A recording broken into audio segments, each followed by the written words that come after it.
السلام عليكم ورحمة الله وبركاته.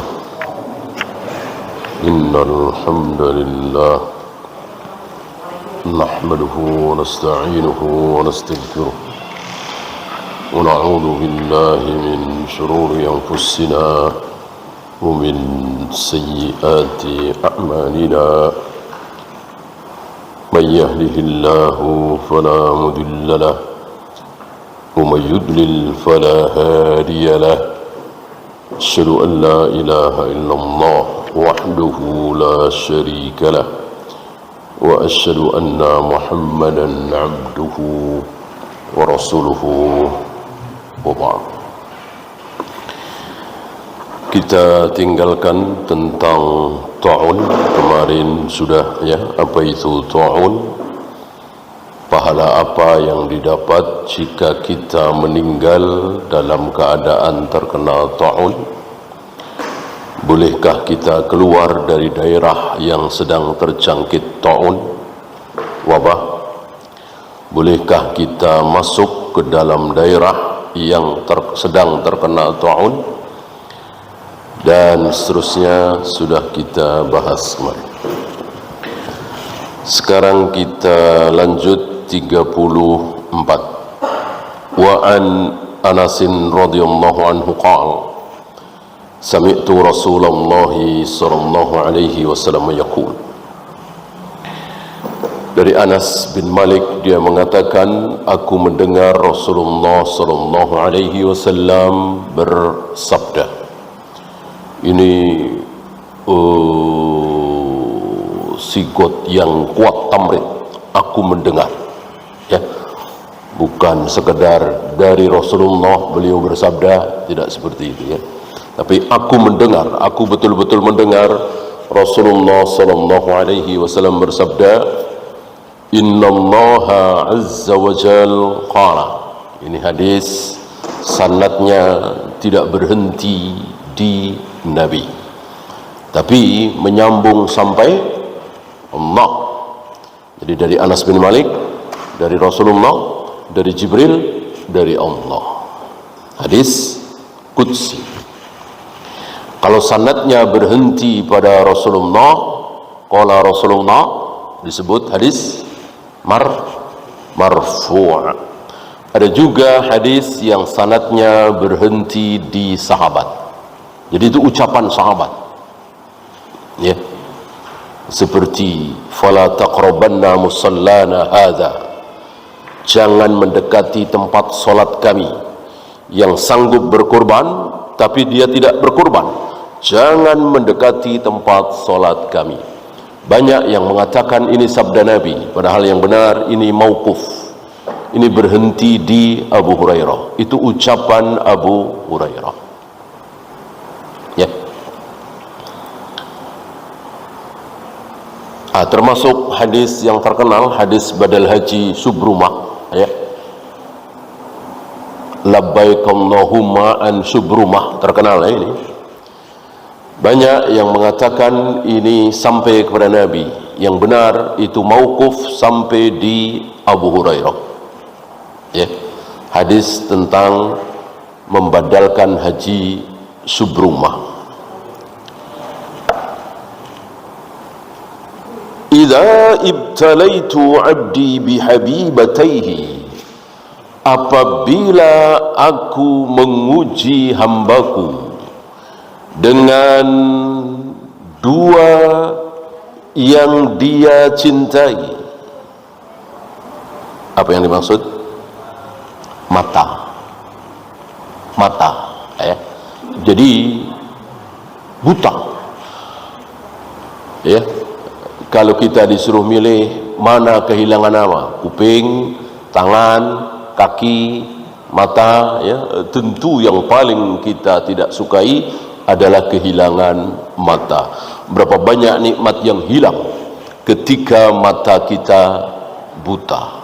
Maka ujian yang sangat berat orang yang tadinya melihat kemudian menjadi buta. Beda kalau memang buta dari lahir, ya, tidak terlalu kehilangan. Pikir dia semua orang seperti itu, ya kan? Ini melihat selama 20 tahun, 30 tahun, habis itu buta. Tentu ini menyedihkan sekali. Nah, kok sabar? Fasabara, aku bikin dia buta lalu sabar. Tidak menggerutu, tidak menyalahkan takdir, tidak mengatakan takdir kejam, tidak mengatakan apa salah saya, apa dosa saya. Maka awadtuhu minhumal jannah, dua mata itu akan aku ganti dengan surga. Jaminan surga bagi orang yang dibutakan oleh Allah dan dia sabar. Ya, letaknya di sabarnya itu, bukan di butanya. Kalau dengan buta lalu dia mengatakan takdir tidak adil, Allah kejam, apa salah saya, apa dosa saya, ya nggak ada janji itu. Ya, harus sabar. Dan sabar kemarin tidak boleh apa? Tidak boleh telat. Sabar tidak boleh telat. Innamas sabru 'inda sadmatil ula. Sabar itu harus di kali pertama terpaan musibah itu. Hari Senin jam 9 lebih 15 menit dia terkena musibah. Detik itu juga dia harus sabar. Enggak boleh jam 10, enggak boleh jam 11 baru sabar. Ya. Apalagi hari Selasanya baru sabar, hari Rabunya baru sabar. Kalau sabar boleh terlambat, maka apa kemarin? Kalau sabar boleh terlambat, maka semua orang pasti akan sabar. Iya kan?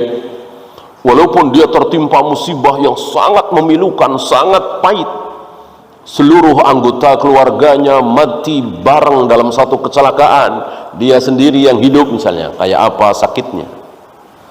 Apakah 5 tahun kemudian, 10 tahun kemudian dia akan sabar? Pasti.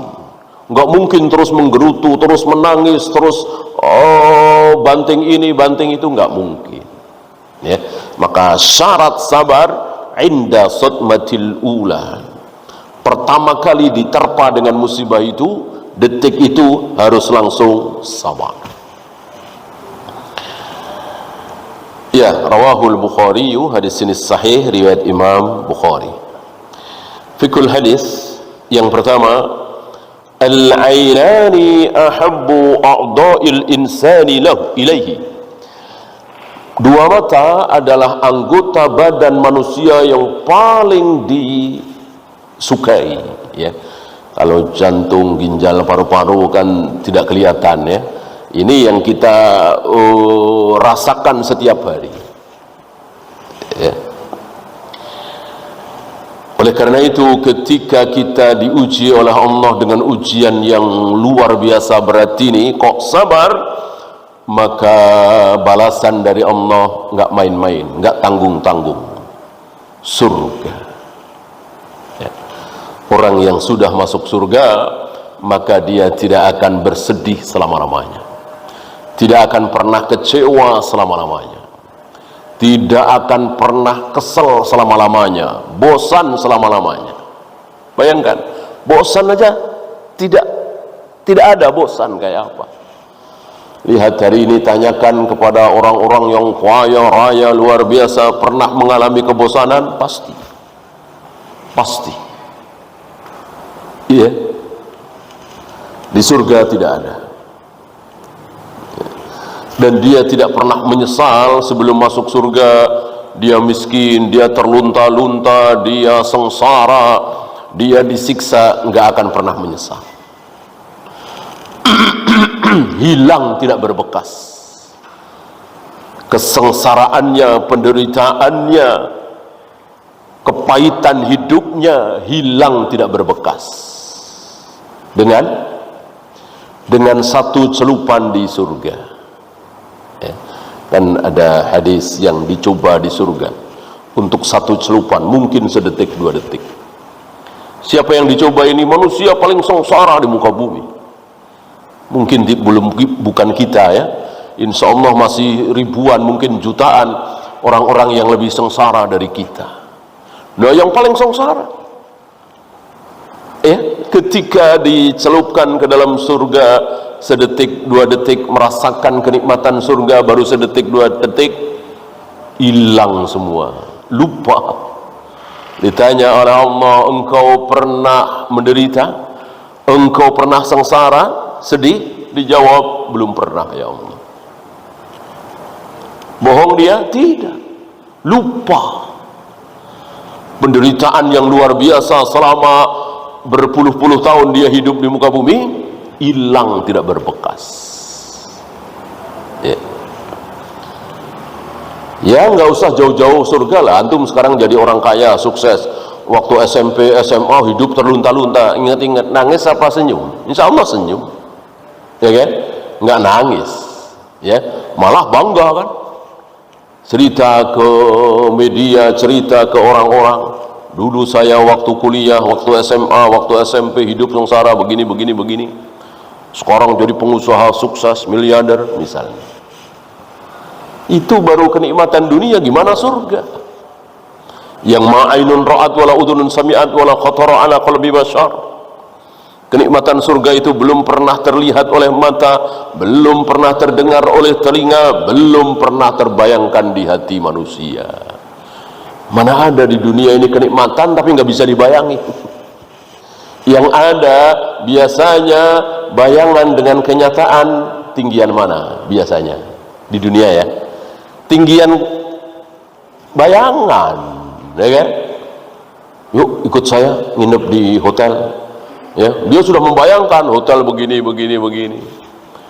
Begitu sampai ke hotel, di bawah bayangan dia, jarang yang di atas bayangan dia, ya. Karena bayangan itu kan liar, khayalan itu kan liar. Siapa yang tidak bisa berhayal? Berhayal sarapan di bulan, ya, kemudian makan siang di Saturnus misalnya, namanya menghayal, ya kan? Ngopi sore-sore di Saturnus misalnya, ya. Mau balik lagi sebelum maghrib sudah sampai ke bumi, ya menghayal kan, bebas. Untuk surga nggak bisa. Kita menghayal nih kenikmatan surga, nggak bisa. Nggak mungkin, nggak akan nyampe, ya. Maka kelak orang yang menikmati kenikmatan surga itu selalu takjub. Subhanallah, subhanallah, masya Allah. Oh, takjub. Nggak ada yang biasa aja, nggak ada yang. Inilah surga Allah janjikan kepada orang, salah satu ya, sabar saat kedua matanya dibikin buta oleh Allah. Yang kedua, man ahabbahullahu ibtalahu. Barang siapa yang dicintai oleh Allah, maka ini wajib kita ingat-ingat nih. Barang siapa yang dicintai oleh Allah, maka dia pasti akan diuji, ya. Lihat para nabi, para rasul, manusia yang sangat dicintai oleh Allah, hidupnya lurus saja tanpa ujian. Bayangkan diuji dengan sakit kulit 8 tahun lebih, ya. Diuji bahwa sebentar lagi akan dibakar, diuji dengan penderitaan selama 950 tahun, berdakwah siang malam, tidak ada yang ikut, malah dicaci, dimaki, dihujat. 950 tahun siang malam, terang-terangan, sembunyi-sembunyi dilakukan oleh beliau Nabi Nuh alaihi salatu wassalam. Yang ikut cuman 80 orang. Yang masuk kapal beliau itu cuma 80 orang, 81 dengan beliau, ya. 950 tahun kayak apa, ya? Umur beliau kan 1000 tahun, ya. Ada riwayat bahwa ketika Nabi Adam ditampakkan oleh Allah cucu-cucu beliau, salah satunya melihat seseorang yang menarik perhatian beliau. Ya, beliau bertanya, siapa ini? Ini salah satu anak cucumu bernama Daud, Nabi Daud. Berapa umurnya? 60 tahun. Kaget. Ya, pendek sekali umurnya, 60 tahun. Ya. Lalu Nabi Adam mengatakan, mohon tambahkan 40 tahun jadi 100. Allah menjawab, tidak bisa, kecuali diambilkan dari umurmu. Ya, tentu ini semua sudah diatur oleh Allah. Lalu Nabi Adam merelakan yang 40 tahun untuk Nabi Daud. Ya. Apalagi Nabi Muhammad SAW, beliau katakan rata-rata umur umatku antara 60 sampai 70. 60 sampai 70. Sabda Nabi ini sedang kita saksikan kebenarannya. Coba antum ingat-ingat. Tetangga antum, teman antum, saudara antum yang meninggal rata-rata berapa? Ya antara 60 sampai 70. Ya, 63, 65, 64. Yang di atas 70 ada, jarang. Yang di bawah 60 ada, jarang. Rata-rata 60, 70, 60 sampai 70. Ya. Belum lama saya dikasih tahu oleh seorang supir ambulan. Hampir tiap hari dia ngurus mayat sekaligus memandikan, ambulan gratis. Dia cerita kepada saya, ya, kan pasti ada ya tanggal lahir ya, umurnya berapa, selalu ada kan. Tadi yang di bawah 60 ada sedikit, yang di atas 70 ada sedikit, rata-rata antara 60 sampai 70 ya. Kadang 65, kadang 62, kadang 67 ya. Shadaqa Rasulullah sallallahu alaihi wasallam. Yang ketiga, yang terakhir, hanya ada 3 fawaid dari hadis ini. Al jannatu a'zamul 'aun. Al jannatu a'zamul 'iwad. Surga itu pengganti terbesar. Ya. Ya sudahlah, kamu sabar, sakit saya ganti dengan uang, saya ganti dengan jabatan, saya ganti dengan umur panjang, saya ganti dengan istri cantik, saya ganti dengan anak-anak yang saleh-saleha, saya ganti dengan surga. Ini yang terbesar, ini yang terbesar, tidak ada yang lebih besar dari surga. Ya, kita lanjut 35, hadis ke-35. Wa an Atha ibn Abi Rabbah qala li Ibnu Abbas. Dari Atha bin Abi Rabah, salah satu murid dari Ibnu Abbas. Ibnu Abbas mengatakan kepada Atha bin Abi Rabah, ala urika imra'atan min ahlil jannah. Maukah aku tunjukkan kepada engkau seorang wanita calon penghuni surga? Ini enggak main-main. Ya. Hari ini ada orang yang berani bilang seperti itu, berarti terancam kufur. Nggak usah hari ini, Imam Syafi'i dah, atau Imam Bukhari, atau Imam Malik, atau Abu Hanifah, ya. Nih calon penghuni surga nih, terancam kufur. Nggak ada yang tahu. Ya, walaupun dia tidak pernah tertinggal sholat berjamaah di masjid, tidak pernah tertinggal dari sholat sunat, puasa sunat, apalagi yang wajib, lalu kita katakan dia pasti masuk surga. Bolehkah? Bolehkah? Tidak boleh. Tidak boleh. Sebaliknya, ada tetangga kita hampir nggak pernah sholat, atau taruhlah kafir sekalian ya, atau pendeta lah. Kita punya pendeta, tetangga kita katakan pendeta ini pasti masuk neraka. Bolehkah? Bolehkah? Tidak boleh. Masih hidup kan? Masih ada perubahan. Segala kemungkinan bisa terjadi. Si pendeta ini 3 tahun kemudian masuk Islam, bisa aja kan? Saudara kita yang rajin ibadah ini 4 tahun kemudian murtad, Enggak mustahil kan? Selagi hidup di dunia ini, maka bahkan ketika sudah mati kita juga tidak boleh memastikan, ya kan? Nah, berarti Ibnu Abbas ini ada apa-apanya. Ya, nggak mungkin Ibnu Abbas ini ngarang sendiri. Pasti ada sesuatu yang dipegang oleh Ibnu Abbas sehingga Ibnu Abbas mengatakan wanita hitam ini pasti masuk surga, calon penghuni surga. Maukah aku tunjukkan kepada engkau seorang wanita calon penghuni surga? Dijawab oleh muridnya atau bin Abi Rabbah, bala. Iya. Bala lebih fasih dari na'am. Ya. Kalau Atha bin Abi Rabbah menjawab na'am, ya bisa dimengerti, ya. Tapi kalau bala lebih bagus. Hadhil mar'atu sauda, itu wanita hitam itu. Wanita hitam itu pasti dia akan masuk surga. Kok bisa begitu? Atatin Nabiyya sallallahu alaihi wasallam faqalat, wanita hitam ini dulu pernah nih di hadapan Ibnu Abbas, ya. Ibnu Abbas menjadi saksi mata waktu itu. Wanita hitam itu pernah datang kepada Nabi alaihi salatu wassalam, lalu dia mengadu, inni usra'u wa inni atakasyaf. Ya Rasul, saya punya penyakit ayan.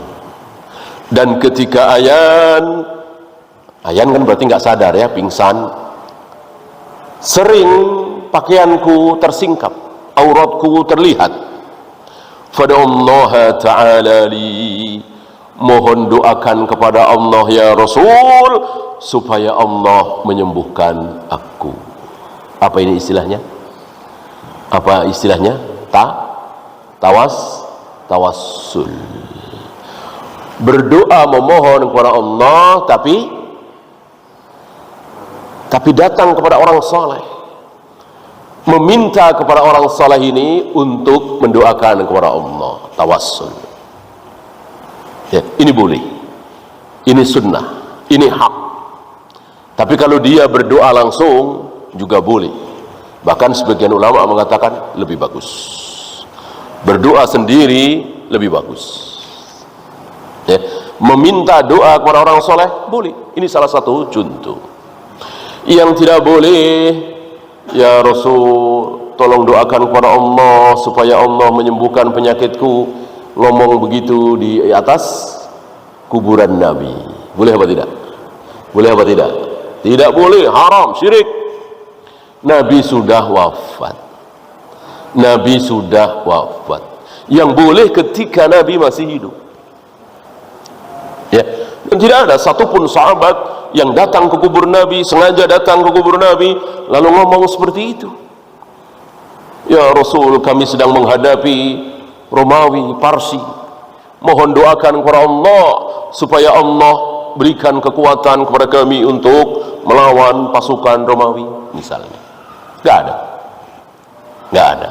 Yang ada malah datang kepada Abbas. Umar datang kepada Abbas, kan? Abbas jelas derajatnya jauh di bawah Nabi SAW, tapi Umar datang kepada Abbas saat berbulan-bulan tidak turun hujan. Umar mengatakan, dulu ketika Rasulullah masih hidup, saat kami berbulan-bulan tidak turun hujan, kami datang ke Nabi supaya Nabi memohon kepada engkau, ya Allah, hujan, lalu engkau turunkan hujan. Sekarang Nabi sudah tiada, ya Allah, kami datang kepada paman beliau, Abbas. Abbas pamannya Nabi, tapi lebih muda 2 tahun kira-kira. Lalu Abbas mengangkat kedua tangannya, memohon kepada Allah supaya diturunkan hujan. Tidak selang lama turun hujan, ya. Tapi tidak secepat Nabi. Nabi mengangkat kedua tangannya, tangan Nabi belum diturunkan, hujan sudah turun duluan saat beliau khutbah Jumat.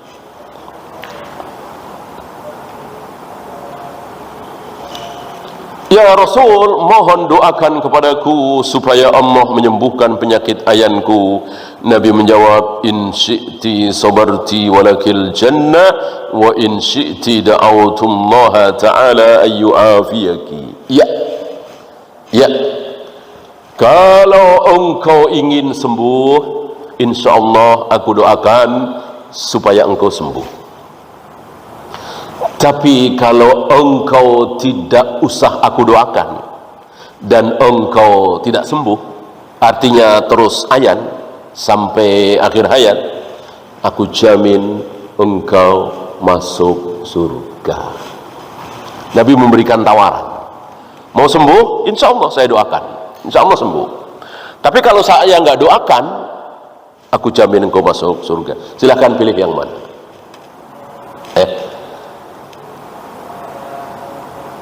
Kalau kita dihadapkan dua pilihan ini, barangkali kita ya minimal kita mikir-mikir dulu ya. Bentar ya Rasul, saya istikharah dulu. Ya, ini wanita ini nggak pakai mikir. Ya, wanita ini nggak pakai mikir. Dihadapkan kepada dua pahala, dua pilihan, yang satu sembuh tapi tidak ada jaminan masuk surga. Bukannya nggak masuk surga ya, cuman nggak ada jaminan. Yang satu tidak sembuh tapi dijamin masuk surga. Wanita ini nggak pakai mikir. Wanita itu langsung menjawab, asbiru. Kalau begitu aku akan sabar menanggung ayan ini ya Rasul. Yang penting ada jaminan darimu bahwa aku masuk surga. Ya, inilah wanita hitam entah berantah. Siapa namanya nggak ada yang tahu.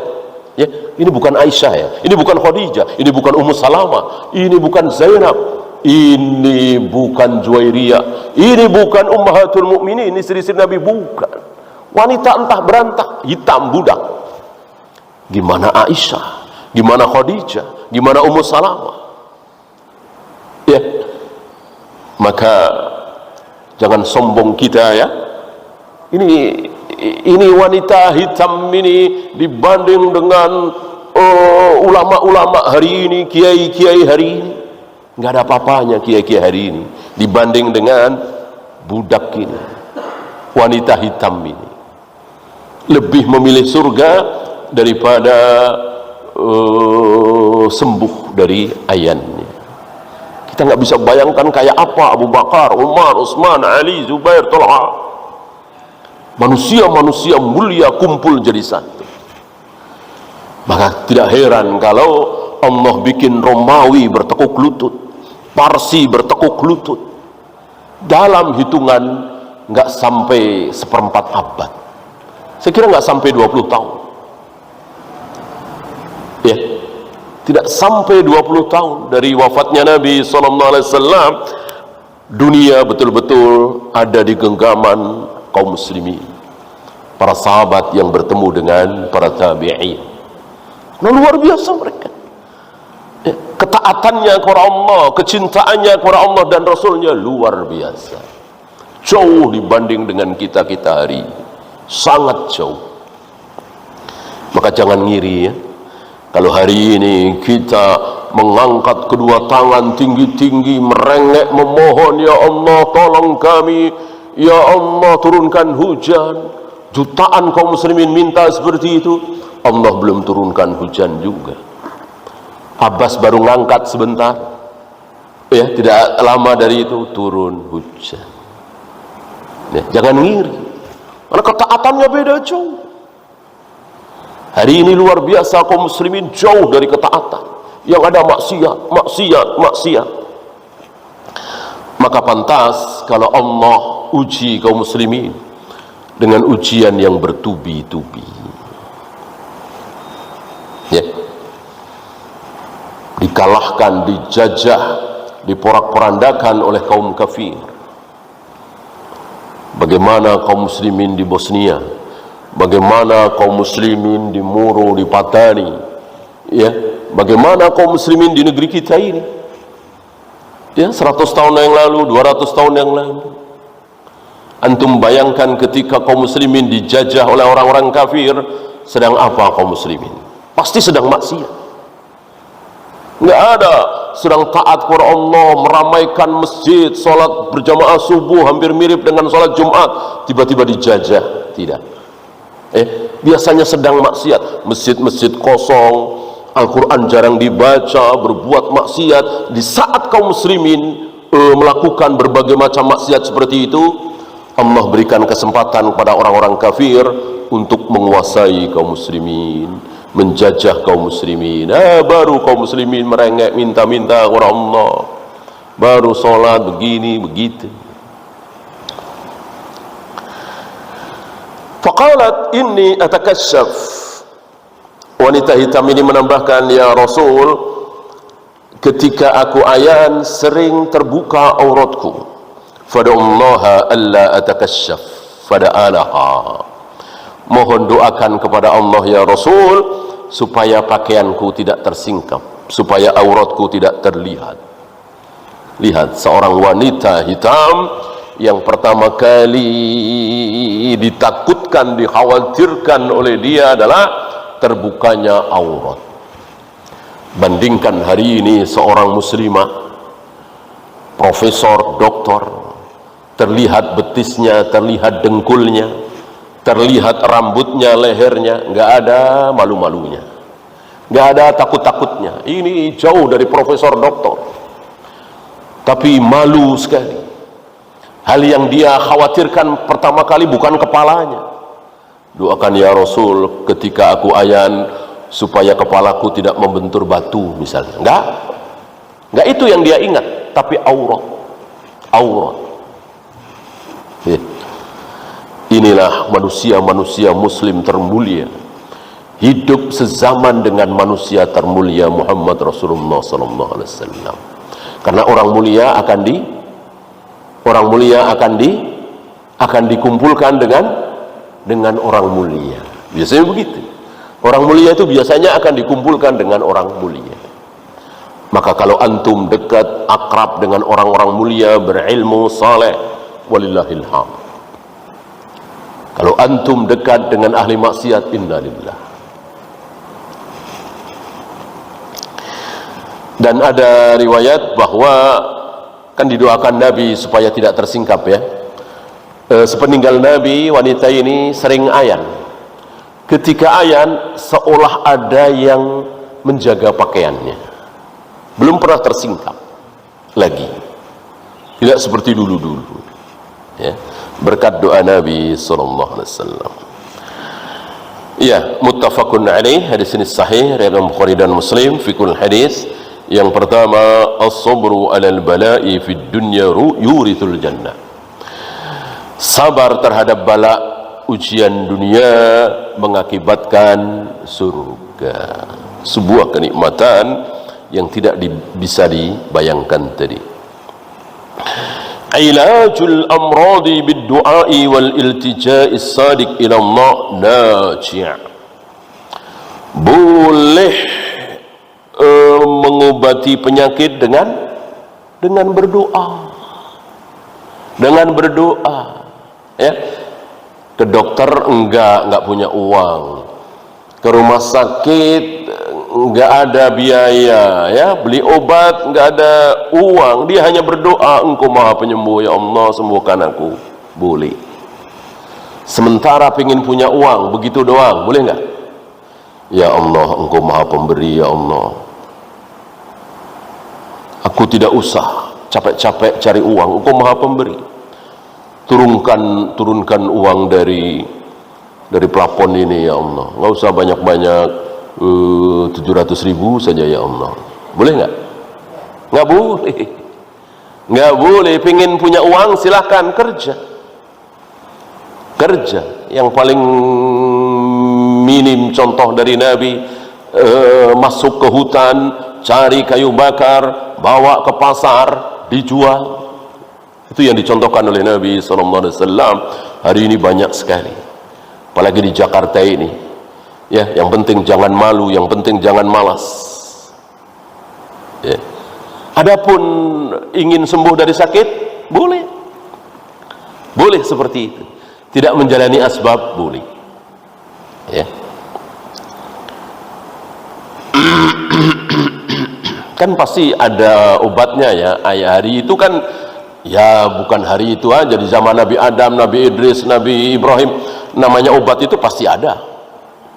Dari tanaman ini, tanaman itu ya.